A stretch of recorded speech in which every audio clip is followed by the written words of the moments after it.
Movie start होती है स्क्रेट नाम की एक स्क्विरल से, जो कि आइस एज स्टार्ट होने से पहले ही अपने खाने को छुपाना चाहती थी।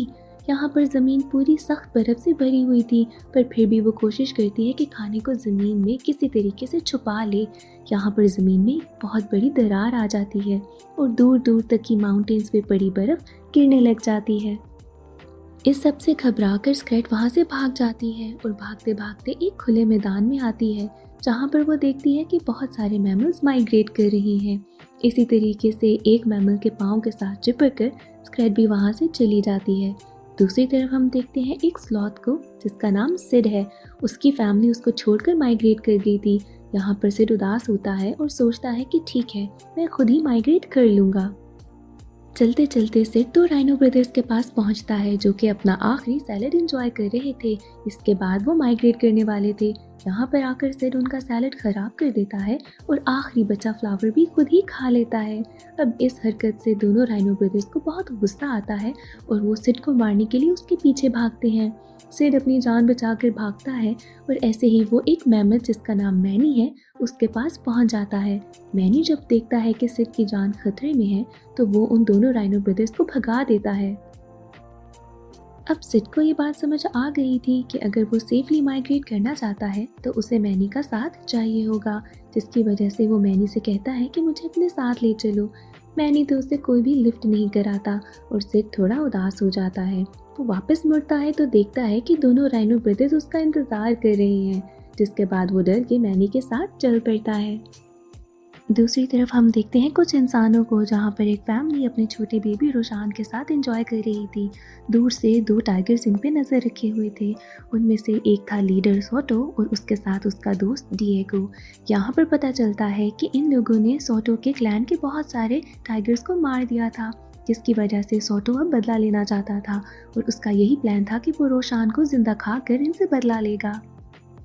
लीडर सोटो ये डिसाइड करता है कि सुबह के टाइम वो बाकी सारे टाइगर्स के साथ इन पर हमला कर देगा और वो डिएगो से कहता है कि इतनी देर में तुम जाकर रोशान को उठा लेना और उसे मेरे पास ले आना।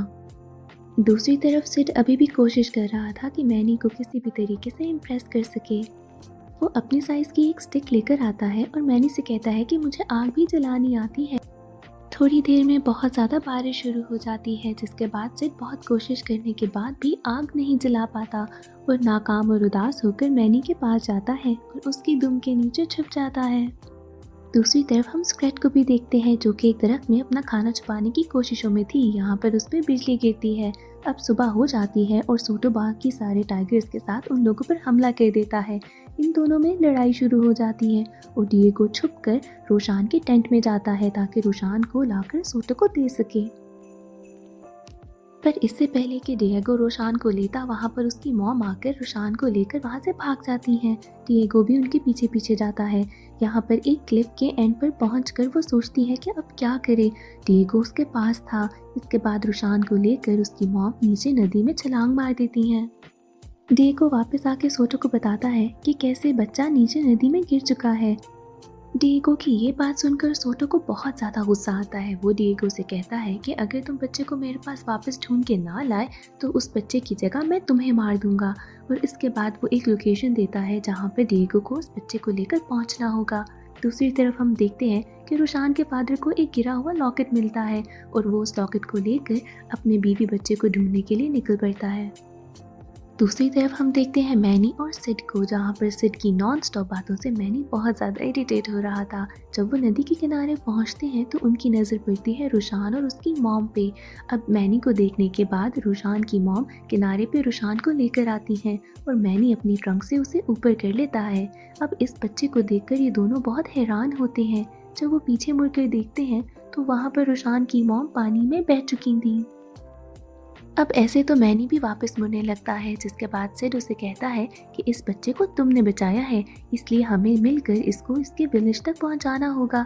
अब मैनी तो इस बात से साफ इनकार कर देता है और जाने लगता है। सिड कहता है कि ठीक है, तुम ना आओ, मैं इसको अकेले ही ले जाऊंगा। जिसके बाद वो रोशान को पकड़कर पहाड़ पे चढ़ने लगता है, पर यहाँ पर उसके हाथ से रोशान गिरता है और इससे पहले कि वहाँ पर डिएगो पहुँचकर उसे पकड़ता, यहाँ पर मैनी उसे पकड़ लेता है।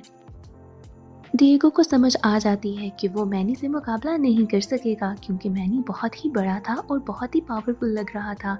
अब इसके बाद मैनी को वो कहता है कि मैं इसको विलेज तक पहुंचा दूंगा, पर मैनी और सिड को उसकी बात पर यकीन नहीं आता।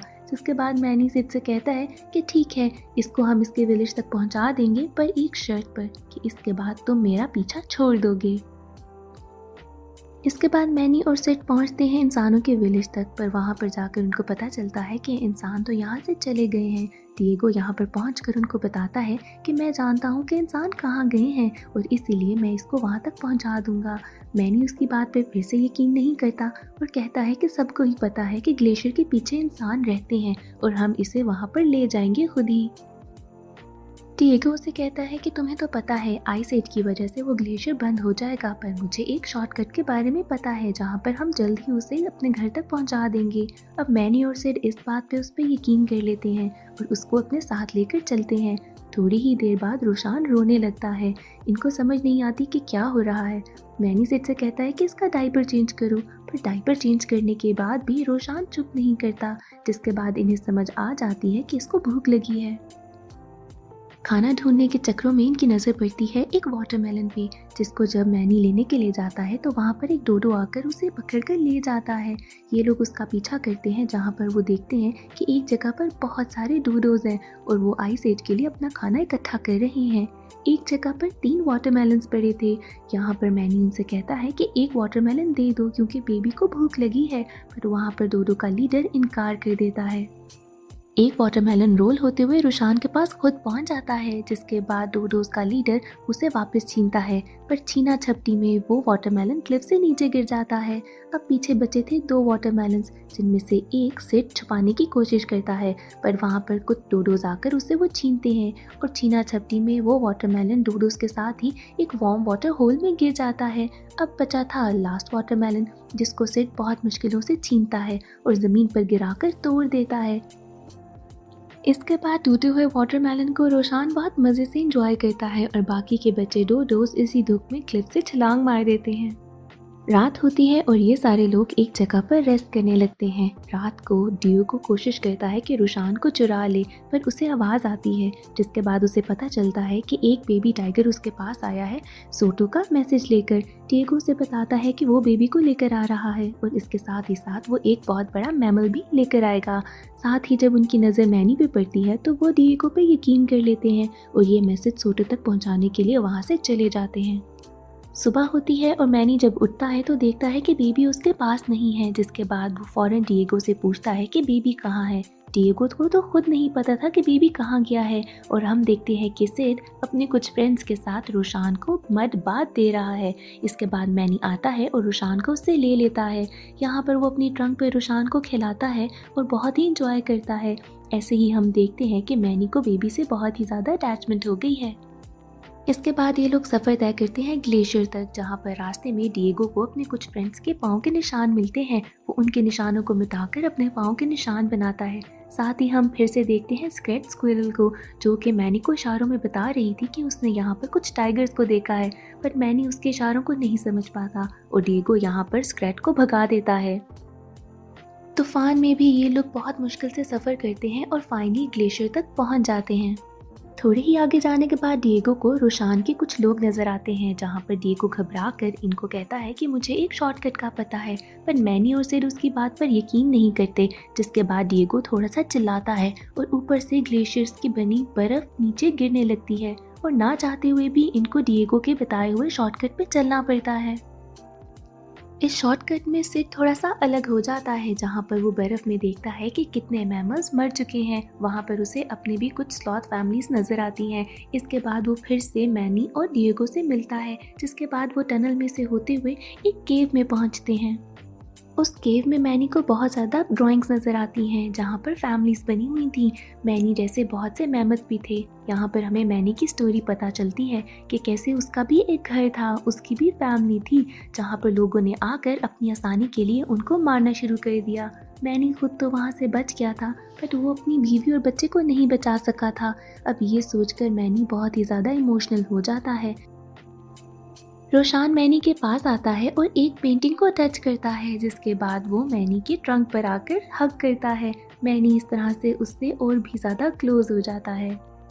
दूसरी तरफ हम देखते हैं रोशान के फादर को, जो कि अपने साथियों के साथ अब भी रोशान को ढूंढ रहा था। उसके साथ ही रोशान के फादर को कहते हैं कि रोशान का मिलना अब बहुत मुश्किल है, इसलिए वो हार मानकर वापस जाने लगते हैं।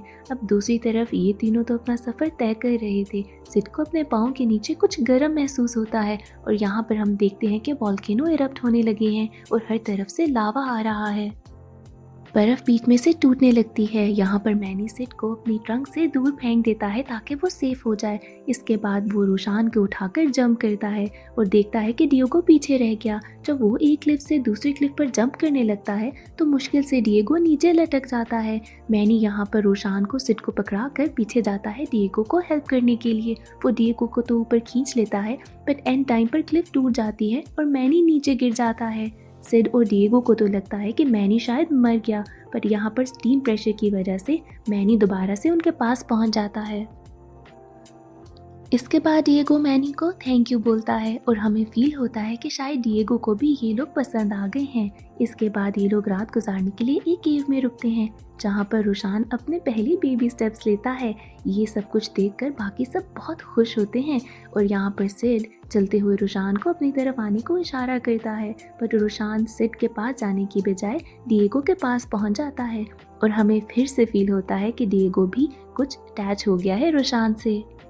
अब अगली सुबह ये लोग फिर से सफ़र तय करने लगते हैं, जहाँ पर ये उस लोकेशन पर पहुँच जाते हैं जहाँ पे डिएगो का इंतज़ार कर रहे थे सोटो और उसके लोग।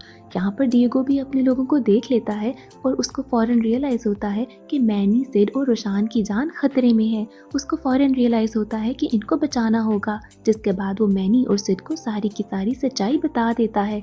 मैनी यहाँ पर बहुत गुस्सा होता है और यहाँ पर डिएगो को मारने लगता है, पर डिएगो उसे कहता है कि मैंने तुम लोगों को फंसाया है, मैं ही तुम लोगों को बाहर भी निकाल दूंगा। डिएगो अपने टाइगर्स के पास जाता है और कहता है कि जल्दी हमारा बदला पूरा होने वाला है, जहाँ पर टाइगर्स को थोड़ी ही दूर सिड और बेबी नज़र आता है। ये सब टाइगर्स सिड के पीछे भागते हैं, पर यहाँ पर सिड के पास की थी और वो जल्द ही इनसे पीछे भाग जाता है। यहाँ पर उसके हाथ से बेबी गिर जाता है। जब टाइगर्स उस बेबी के पास पहुँचते हैं तो देखते हैं कि वो बेबी नहीं बल्कि एक स्नोमैन है। इतने में मैनी भी आकर उन सारे टाइगर्स पर हमला कर देता है और सोटो डिएगो से कहता है कि मैनी पर अटैक करो। डिएगो ऐसा बिल्कुल भी नहीं करता और यहाँ पर सोटो को रियलाइज़ होता है कि डिएगो तो मैनी के साथ है। वो यहाँ पर खुद ही मैनी पर अटैक करता है, पर यहाँ पर डिएगो सोटो के सामने आकर खुद जख्मी हो जाता है और मैनी को बचा लेता है। मैनी को बहुत गुस्सा आता है और वो सोटो पर अटैक करके उसे बहुत ही ज़ोर से दूर गिराता है, जहाँ पर ऊपर लगी हुई कुछ आइस क्रिस्टल सोटो के ऊपर गिरती हैं और सोटो मारा जाता है। बाकी सारे टाइगर्स जब देखते हैं कि उनका लीडर मारा गया है तो वो वहाँ से मैनी से डरकर भाग जाते हैं। मैनी और सिड यहाँ पर जख्मी डिएगो को कहते हैं कि हमारे साथ चलो, पर डिएगो उन्हें कहता है कि तुम लोग इसको अपने घर तक पहुँचा दो, मैं ठीक हो जाऊँगा। इसके बाद हम देखते हैं कि रोशान के फादर उसका पड़ा हुआ लॉकेट एक जगह पर छोड़कर जाने वाले होते हैं कि वहीं तब उन्हें मैनी आता हुआ नज़र आता है। यहाँ पर उनको लगता है कि शायद मैनी उन पर अटैक करेगा, जिसकी वजह से वो अपना स्पीयर निकालकर मैनी पर अटैक करने लगते हैं और पीछे से बाकी सारे लोग भी आ जाते हैं और अपने सारे स्पीयर्स निकालते हैं मैनी पर अटैक करने के लिए। पर मैनी अपनी ट्रंक ऊपर करता है और पीछे से रोशान को बाहर निकालता है। रोशान को जिंदा देखकर तो उसके फादर को यकीन ही नहीं आता कि रोशान अब भी जिंदा है और कैसे मैनी उसको उन तक लेकर आया है। यहाँ पर रोशान अपने क्यूट बेबी स्टेप्स लेकर अपने फादर तक पहुँचता है, जहाँ पर मैनी और सिड तो वापस मर जाते हैं और रोशान के फादर और बाकी सारे लोग भी जाने लगते हैं, पर पीछे अपनी रोशान बेबी लैंग्वेज में मैनी और सिड को आवाज़ देता है। मैनी और सिड वापस मुड़ते हैं और रोशान को एक लास्ट हग करते हैं, जिसको देखकर उसके फादर भी समझ जाते हैं कि इनका कैसा प्यारा बॉन्ड है। इतने प्यारे बॉन्ड की वजह से रोशान के फादर एक यादगार के तौर पर वो लॉकेट दे देते हैं मैनी को, जिसके बाद वो रोशान को लेकर वहाँ से चले जाते हैं। इतनी देर में वहाँ पर डिएगो भी पहुँच जाता है और एंड में रोशान को बाय कह देता है।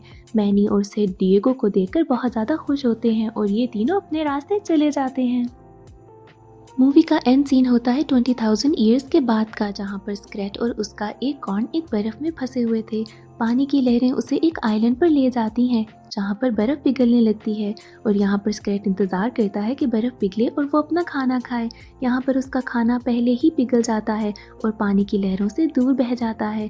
स्क्रेट इस चीज़ से तंग आकर अपना सर मारती है एक दीवार पर, जहाँ पर ऊपर से एक नारियल नीचे गिरता है। अब स्क्रेट अपनी आदत से मजबूर उस नारियल को भी ज़मीन में छुपाने की कोशिश करता है। यहाँ पर ज़मीन पर आने लगते हैं क्रैक्स, जैसे पहले आइस एज से आए थे, और यहाँ पर उन क्रैक की वजह से एक वॉल्केनो इरप्ट करता है और मूवी यहाँ एंड हो जाती है।